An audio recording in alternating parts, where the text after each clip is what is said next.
Hey guys, on the line with me for this week's featured producer is Zach Allen.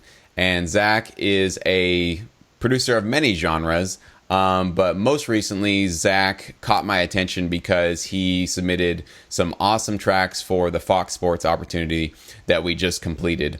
And I wanted to bring Zach on here to kind of talk about his creative process, his career in general, maybe some of his journey, where he's been, where he is now, and where he plans to go. And as like I did for the last featured producer segment, I want us all to be sharing our creative processes, how we start tracks, how we complete them. And if Zach's feeling kind of generous, he might actually show you some of his secrets for how he achieved his sound. But the one track that I really want to zero in on today is called Champion Spirit.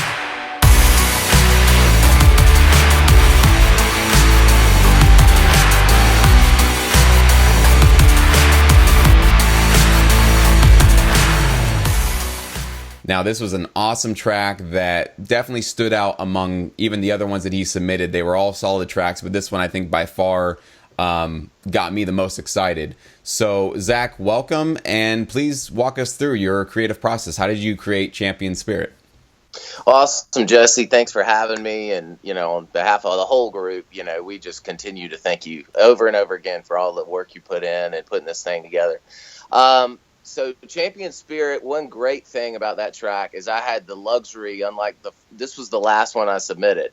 So I actually had the luxury to be able to sit down on Saturday morning and pretty much start this track and finish this track, mix it, master it, you revise it, and just be all in. The others I had to get up at 5 in the morning a couple of times. My wife is extremely pregnant. She's due in about 3 weeks. So wow, congrats, man. Kudos to her for sticking in and not giving me too much flack for putting aside the nursery from getting ready. But, the other three I had to kind of, in and out, and that can kind of take you out of the place. It might take sometimes for me just an hour or two to really just get over the hump and get into that song and the emotion of that song. So I personally think that that track benefited from that, just starting from scratch and just banging it out. And really, I had it into you by 6:30 that day, and I probably started at 9:30.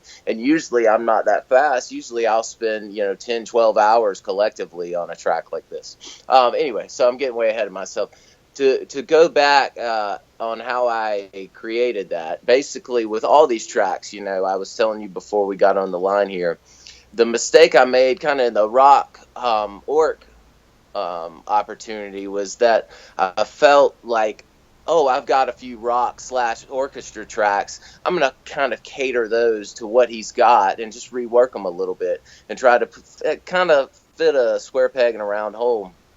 And, I think I turned in great tracks, but they just, for whatever reason, weren't quite what you were looking for. I think they were more songs as opposed to, cinematic pieces of music. And like I've told you and off the line, I'm a producer and engineer here in Nashville, so I actually kind of have to change the way I think a lot, where I'm crafting songs and working with real artists who are putting out pieces of music as opposed to like what we've been doing. It's a totally different thing. The ending's obviously something I've gone back and forth with you several times. Just, you have to think a little different. Here a lot of times we'll make the intro and the outros the same here. That's just kind of how I've been bred and learned. But, here we've got to make these big cinematic endings. So anyway, I'm being super long-winded, and I apologize.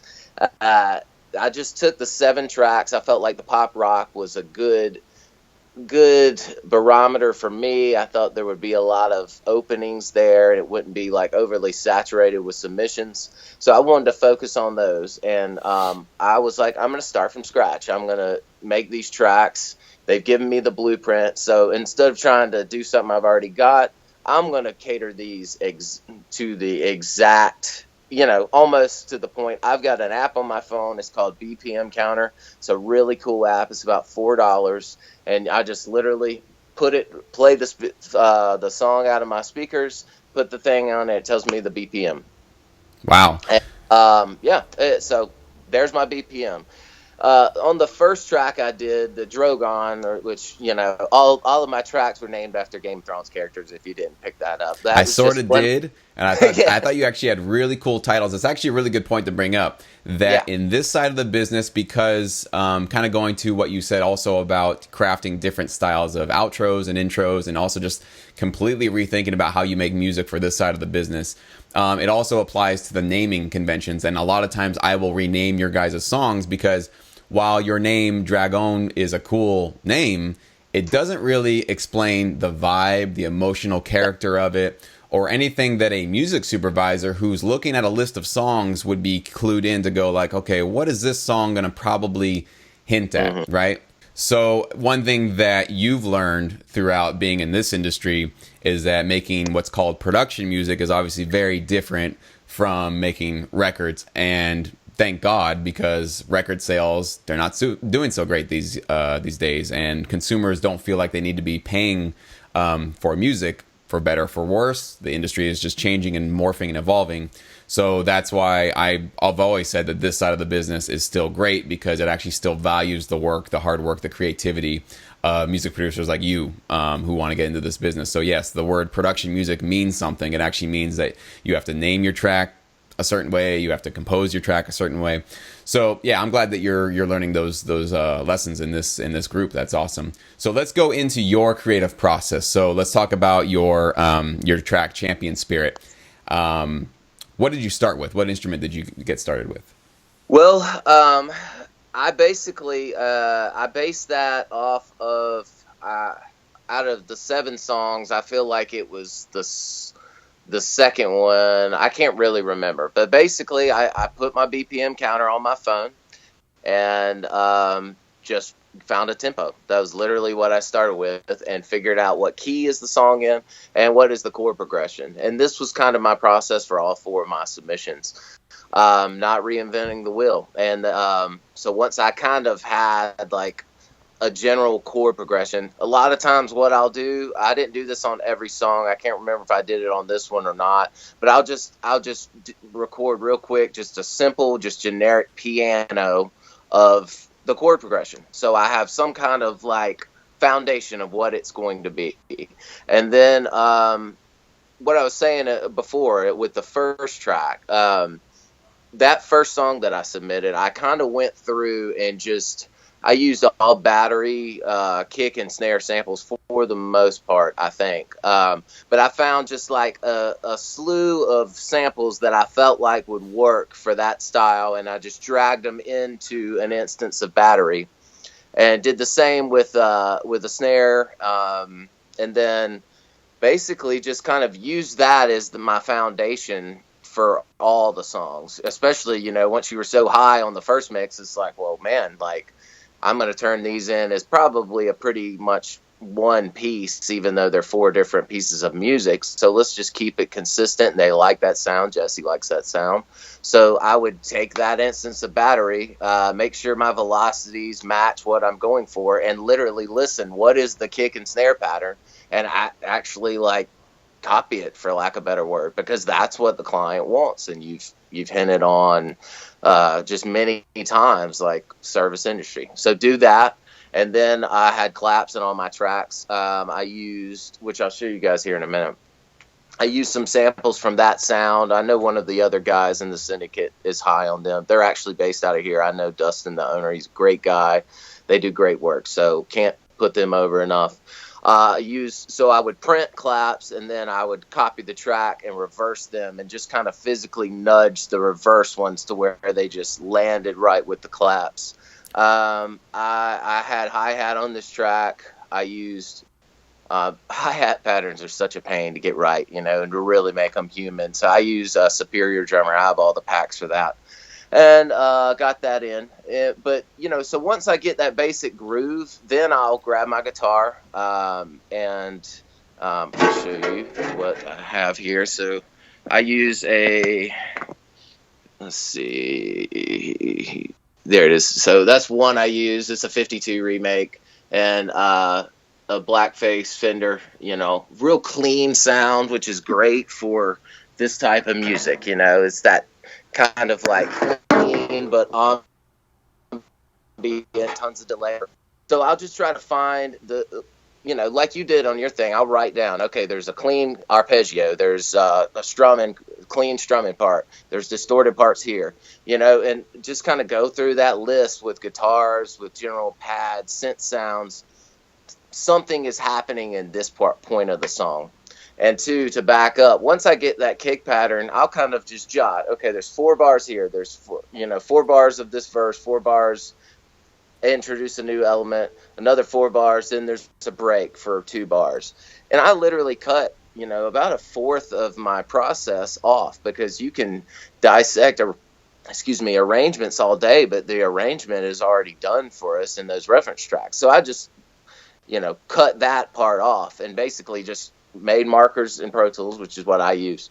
And, that whole part was done. So then record the guitars, find a good signature melody that's going to draw somebody in. One thing I do when recording guitars that, because I print some of my effects, a lot of times I'll make sure and do like a playlist of what I call spare parts. And all that is basically I'll do like a hard stop on a chord that's the root. I'll do a ring out, what we call diamond, and then I'll have it, and I can reverse it, swell into the top, because all those tracks had like that 1 bar swell. Or I can, have it for the end of the song, but they're there, and I don't have to, oh, dude, I forgot. I've got to like find my exact sound. It's already there, I learned the hard way that way. So if I can pass that on to any of you guitar players out there, that saved me a lot of headache. Now, I'd like to, reiterate that, because that is absolutely crucial. And I do that same thing. And I like, what was the term you had? Throwaway playlist? What was it? Spare parts. Spare parts. I like that. Okay. Yeah. So I made a video about this in the Syndicate as well, basically talking about like when you have an opportunity like this where it's wide open, we needed 100 tracks. And if you're a rock producer, you're probably going to be submitting more than 3 songs. And you can absolutely submit 3 songs with the same BPM. Maybe 2 of them I did this actually myself. I created 2 tracks. I put the BPM at 150. 2 tracks were upbeat, high speed at 150. And the 3rd track was actually half tempo. So that's actually technically 75 BPM. So you can absolutely put one session together where you're using the same guitar samples, the same guitar plugins, the same drums, the same mastering settings, the same everything. And so once you find the hot sound, you can go through and compose 3 separate tracks. And then you start a new session. Maybe you put it at 120 and you do 3 more tracks. And maybe one of those is half time, so you have a little bit of a slower one or whatever. So this is absolutely crucial. And what you were just saying there, where when you're recording live guitar, you will want to make sure that you have a punchy ending where it's just bam and it's over. Or maybe you want to give yourself one where it's dang, let it ring out. And depending on how many guitars you're stacking up, you got to do it over and over again. So what I do, and I'm guessing you might do this as well, is I'll set up a 4-bar loop or maybe a 2-bar loop, and I'll put all of my guitars on one track. And as it's going through, let's say I'm playing like an E chord to ring out, and I'll just hit that E chord, ding. When the loop comes back, ding, hit it again, hit it again, hit it again, hit stop. So I don't have to even keep hitting record 4 times to get all 4 of those. Now I have them where in Logic I can actually unpack them all, and I think Pro Tools is the same thing. You have now an audio playlist, you can unpack them, and as long as you hit them at the right time, they're all in tune, all that stuff, you can literally unpack them all. Now, sometimes maybe one of them has some tuning issues, or you had a string sound or something like that. If you catch that, you got to go back and redo it. But as long as you're staying right there with your guitar and you're just hitting that consistently 4 times, you've got now all 4 of those parts ready to go. So you can actually literally record everything on one guitar track and then unpack them all and start panning things out left and right. Do you do something like that? Yeah, basically. I mean, because, like we talked about earlier about the endings, it's like I know I'm going to need. We've gone back and forth with some of my endings, and you pushing me to make those stronger. And, it's like I've learned that just from mistakes of having to go back, because, I mean, I've got an amp ISO cabinet, and my pre's or there's just a lot of variables, and it would be hard to get that exact sound. So yeah, just go ahead. that's just thinking ahead, because you'll save yourself a lot of time later. And especially since you're using live amps, you're not using plug-in amps where you can actually literally save a preset and go back to that. Like, you're actually using physical knobs, right? Well, except, on some of the distorted guitars, because my amp is such a clean amp, some of the distorted stuff I have, I've got a Neve 1073 that I'll just plug directly into and then use Guitar Rig for some of the stuff that's buried. I've just, in my experience, I've found that distortion is a lot easier to mask not having a real amp than like that chimey, beautiful Chili Peppers, like clean tone, So those to me can sound cheesy and digitized. So I do like to kind of dial something in. If that's going to be the main focal point at the first of the song with the groove, the drums and snare, or the kick and snare, obviously, that's something that I don't like to sacrifice on. So yeah, that's basically Awesome. my process with guitars. And then, we get into like pads. Usually I'll just put, instead of that piano that I might have laid down earlier, I'll kind of start to find some pads that can serve as that foundation instead of just a generic piano. And sometimes I'll use 3 or 4 pads in a song, just doing different things, and that just gives your track more depth. You have to scoop a ton of low mids out a lot of times, because a lot of those pads can get you can get muddy in a hurry with your mix. So, you've just got to find those nasty frequencies and just carve them out and be aggressive with that. So then I'll kind of lay that in. I've got my general groove, I've got my arrangement at this point, and I've got my guitars, and then it's just a matter of like every 4 bars just adding some kind of new element. It could just be just whatever, to keep it going and keep it going through. So I can generally bang out and record everything and have everything, at least in these sections, in about 3 or 4 hours. But with my tracks, it really kind of comes to light in the mix, because I am an engineer. That's my background, tracking and mixing engineer. Been here in Nashville doing that professionally for about 10 years.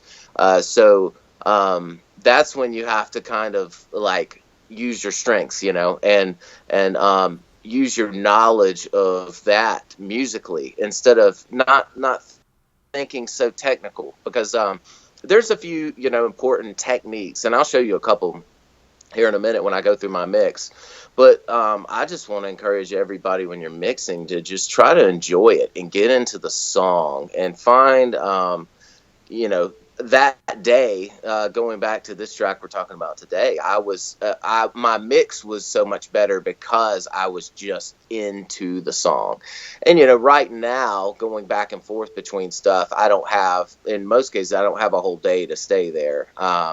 But hopefully royalties will come in, and we'll be able to partition a little more time for stuff. But anyway, so yeah, that's it. It seems like the lesson learned here is that when somebody gives you a reference track and they say, hey, we would like to pay you and get you licensed, here's some reference tracks, that's something that we can really actually use, and not have to reinvent the wheel and try to have our artistic sort of interpretation of what they want. But we can actually literally, like you said, cut out about a quarter of the work and just use that as our template, drag even one of the reference tracks into our session, and really use what they're doing as our guideline or our blueprint for how we're composing tracks. And it seems like that's really the lesson you've learned so far in this group, and what's going to help you moving forward and making sure that you are pleasing your clients and getting those contracts and getting those libraries and music supervisors to love you and love your music.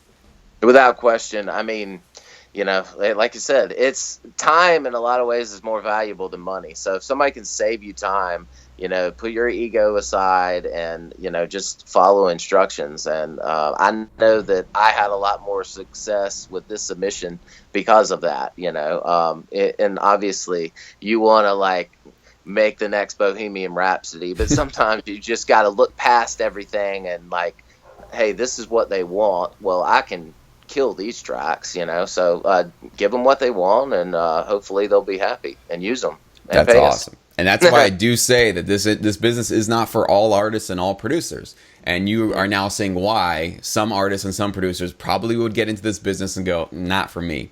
You're telling me, like, a lot of people feel like, oh, you're telling me what I have to compose. My creativity has been shot, and I am so offended by that.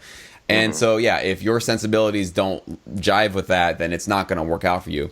Obviously, your tracks are dope tracks, really cool tracks, really fun tracks. I'm listening to them. I get excited by it. I can only imagine how you feel composing tracks that sound that good. So even though you are following specific instruction for how to make the track, it's still music that you love making. And so that's what's really cool about this business is it's still music. It's still composing great stuff. And I bet you can say that you've definitely progressed throughout this process, right? Well, I think just the fact that, your favorite track was the fourth one I did, and that short of time, obviously you see the growth, So, I mean, without question, and you just have to train your mind to work a certain way, and get out of your old habits and really craft your own process for what works for you as a producer, and like just realize, man, every second of every day counts, and you have to make the most of it. But at the same time, like you said, to hit on your point, yeah, I felt like when I turned in these tracks, I'm excited. I love it. Well, thanks again, Zach, for taking the time to talk with us today. I know that everybody watching this really appreciate you, taking the time and showing us how you make your music and kind of sharing some of the lessons that you've learned so far. So thanks a lot, man. Absolutely, Jesse. Thanks for having me and all your hard work to put this thing together and inspiring just hundreds of guys all over the country. And guys, if you have any more questions or want to delve into this further, please shoot me a message on Facebook. Hit me up, Zach, Z-A-C-H, at redarmorproductions.com. And glad to help out fellow brothers of the Syndicate and anywhere for that matter.